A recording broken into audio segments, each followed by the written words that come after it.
सतीश कुमार जी। माननीय उपाध्यक्ष महोदय, विपक्ष के द्वारा लाए गए कटौती प्रस्ताव के समर्थन में हम बोलने के लिए खड़ा हुए हैं। सबसे पहले दलितों शोषितों के मसीहा लालू प्रसाद यादव जी को हम धन्यवाद देते हैं। हम अपने नेता तेजस्वी यादव जी को धन्यवाद देते हैं। तेजस्वी यादव जी को धन्यवाद देते हैं और मखदूमपुर की महान जनता को धन्यवाद देते हैं कि एक अनुसूचित जाति का संघर्ष करने वाला बेटा को सदन में भेजने का काम किया है और आज हम बजट पे बहस में भाग ले रहे हैं। साथियों, हम आपको बताना चाहते हैं कि आज पथ निर्माण विभाग का और अनुसूचित जाति पंचायती राज और कला संस्कृति विभाग का बजट पेश किया गया है, लेकिन न्याय के साथ विकास की जो सरकार है वो अनुसूचित जाति को, एक दलित के बेटा को मंत्री तो बनाती है लेकिन इस लायक भी नहीं समझती है कि आगे के रो में बैठ करके अनुसूचित जाति का बजट पेश कर सके। महोदय, हमें बताना चाहते हैं कि आज भी उनको पीछे बैठाया जाता है क्योंकि वो अनुसूचित जाति है। यह है मनुवादी का, यह है मनुवाद का उदाहरण महोदय, यह है ब्राह्मणवाद का उदाहरण महोदय। एक उनको आगे रो में बजट पेश करने का अधिकार नहीं है महोदय। तो हम कहना चाहते हैं ये वो लोग हैं जो बाबा साहब का तो नाम लेते हैं लेकिन जय भीम और जय संविधान कभी नहीं बोलते हैं महोदय।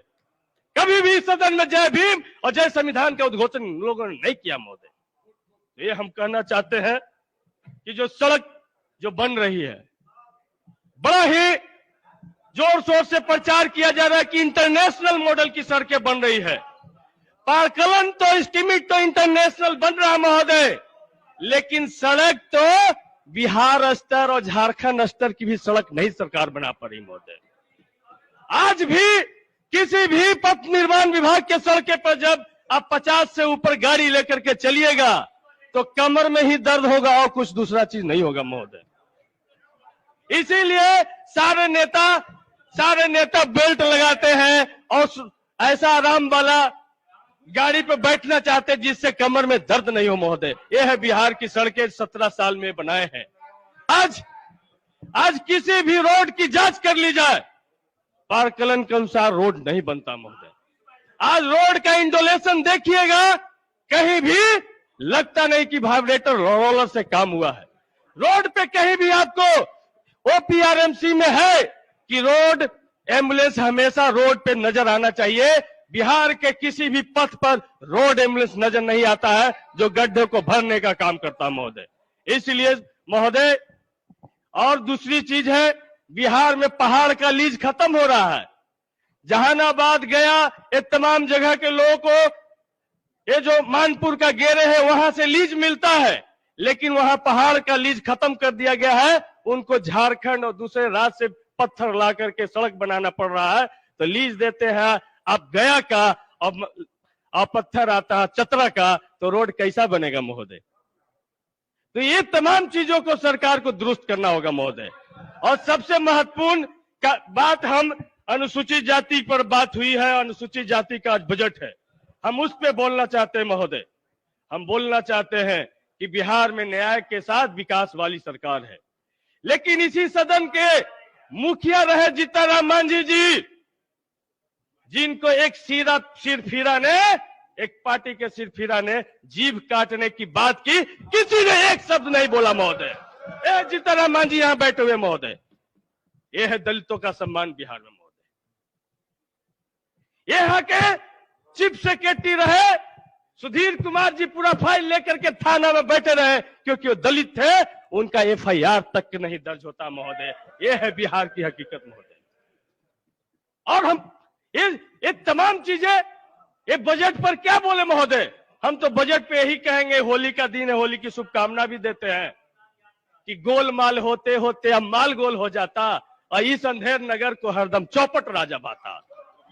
यही स्थिति है महोदय। ये बजट पेश होते होते सब उसी में घोटाला हो जाता है। ये स्थिति है महोदय।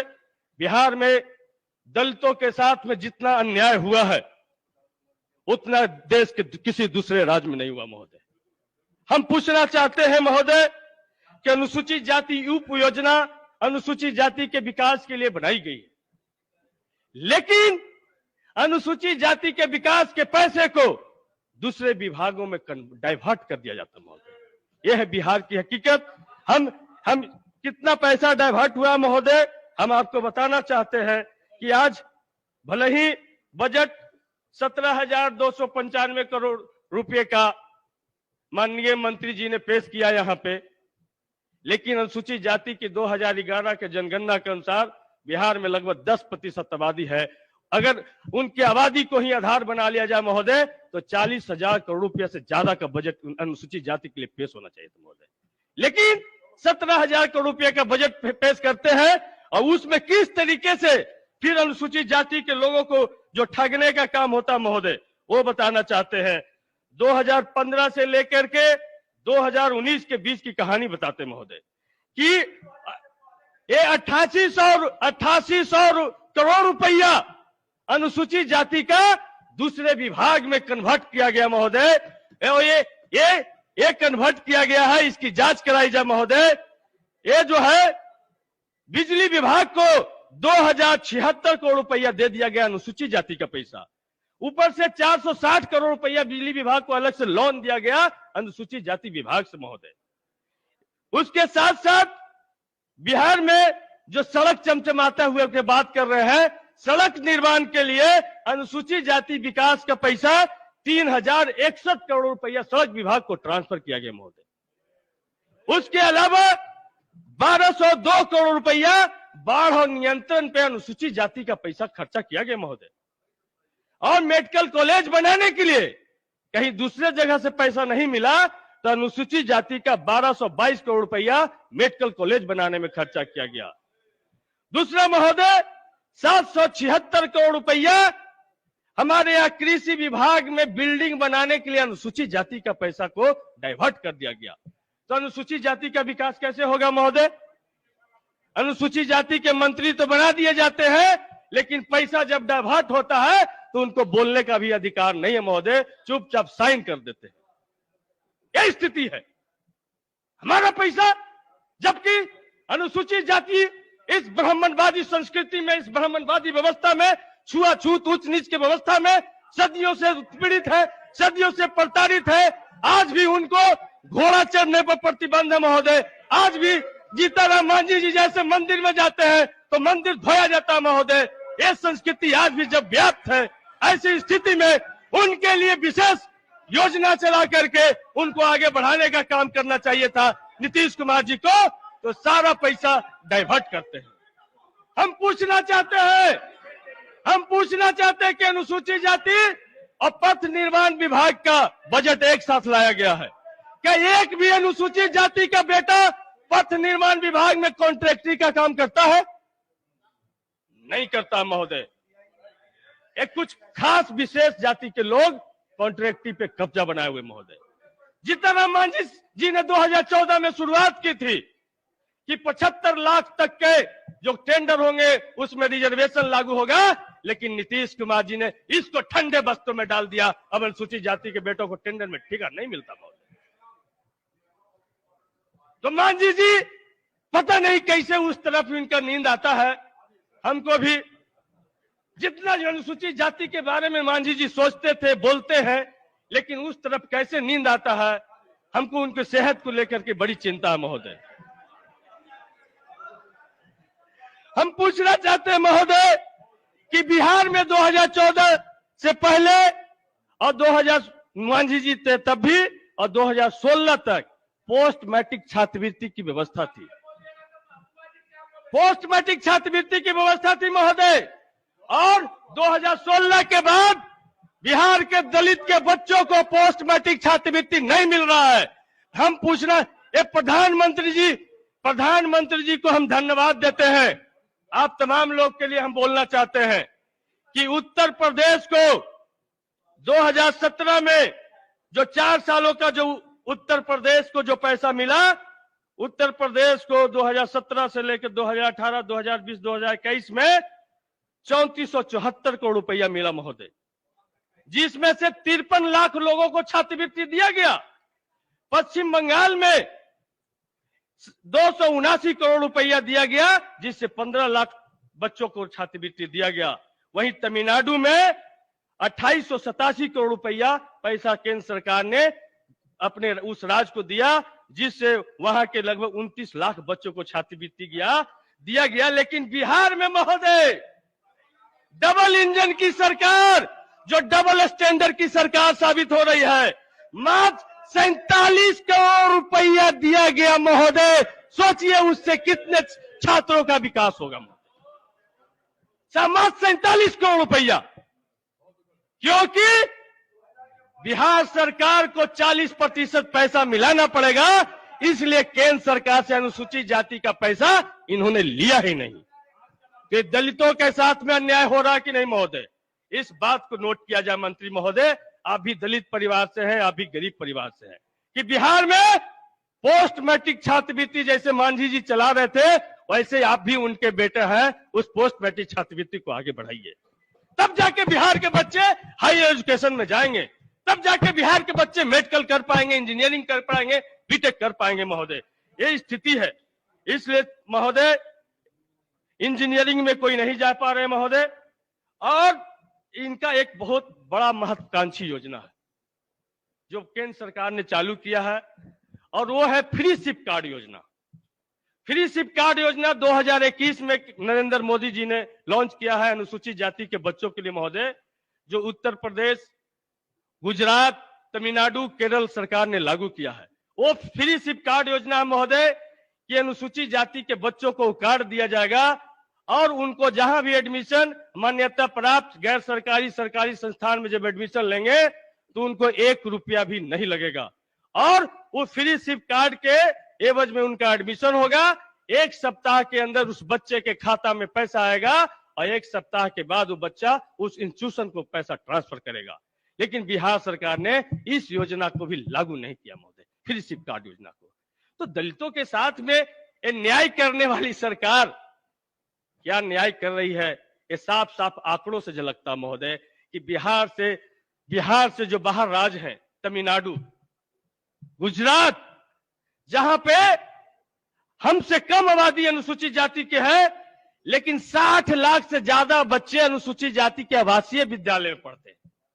लेकिन बिहार में मात्र 60,000 बच्चे को हम आवासीय विद्यालय तक पहुंचा पाए।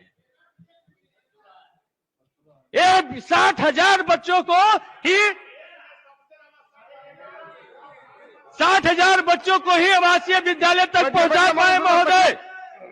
ये है न्याय के साथ विकास का खाका महोदय। ये इस सरकार को चाहिए था महोदय कि अनुसूचित जाति के बच्चों के लिए प्रखंड स्तर पे विद्यालय खोले जाए। और महोदय हम एक कहना चाहते हैं कि इंदिरा आवास और प्रधानमंत्री आवास योजना की पूरा जोर शोर से चर्चा हुई है, जोर शोर से चर्चा हुई है। पिछले 3 वर्षों में इंदिरा आवास मद में 2143 करोड़ रुपया बिहार को अनुसूचित जाति के लिए प्राप्त हुआ, लेकिन ये सरकार ने इस पैसा को अनुसूचित जाति के आवास बनाने पे नहीं इस्तेमाल किया, इसको दूसरे मद में ट्रांसफर कर दिया। इसी वजह से यदि वो 40% मिलाते तो 3000 करोड़ रुपया होता महोदय। इसी वजह से 3 साल में डंके की चोट पे करे महोदय, मात्र 61 अनुसूचित जाति को प्रधानमंत्री आवास योजना का लाभ मिल पाया पूरे बिहार में, मात्र 61। ये है स्थिति महोदय, ये है अनुसूचित जाति के पैसे का बंदरबाट हो रहा है। इसलिए हम चाहते हैं इस सदन से कि अनुसूचित जाति के पैसे की मॉनिटरिंग के लिए एक विधानसभा की कमेटी बननी चाहिए, जो उसके पैसे को कहीं डाइवर्ट नहीं किया जा सके। हमें चाहते हैं कि ब्लॉक स्तर पे अनुसूचित जाति के तमाम फंड के क्रियान्वयन के लिए एक कमेटी बननी चाहिए महोदय। और जो विद्यालय महोदय, थोड़ा सा संरक्षण आपका चाहिए महोदय। हल्ला गुल्ला में शुरू में समय मेरा बर्बाद हुआ था। हम बोलना चाहते हैं महोदय कि जो भी अंबेडकर आवासीय विद्यालय बिहार में चल रहे हैं, मंत्री जी तो नहीं घूमते हैं, लेकिन पूर्व मुख्यमंत्री जी घूमते थे महोदय। मैं घूमता हूं।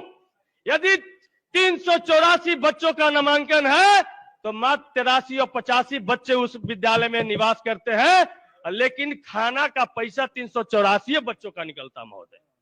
यह है घोटाला बिहार में, यह है अटेंडेंस घोटाला पूरे बिहार के आवासीय विद्यालयों में चल रहा महोदय। इसकी जांच कराई जाए।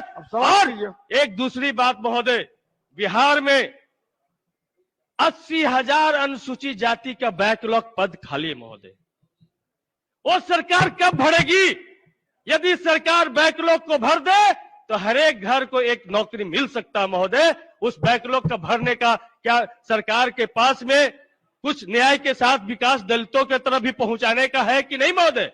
इसीलिए हम एक कहना चाहते हैं, लास्ट में एक लाइन बोल करके हम बात कहना चाहते हैं महोदय कि दलितों की जो स्थिति बिहार में बन गई है, वो निराला जी की कविता जो है महोदय कि चाट रहे थे झूठे पत्तल, वो सड़क पे खड़े हुए और झपट लेने को उनसे कुत्ते भी थे अड़े हुए महोदय। ये स्थिति बिहार में बना दी गई है। इन्हीं बातों के साथ हम तब आपका इस पूरे सदन का आभार प्रकट करते हुए हम अपनी बात को समाप्त करते हैं।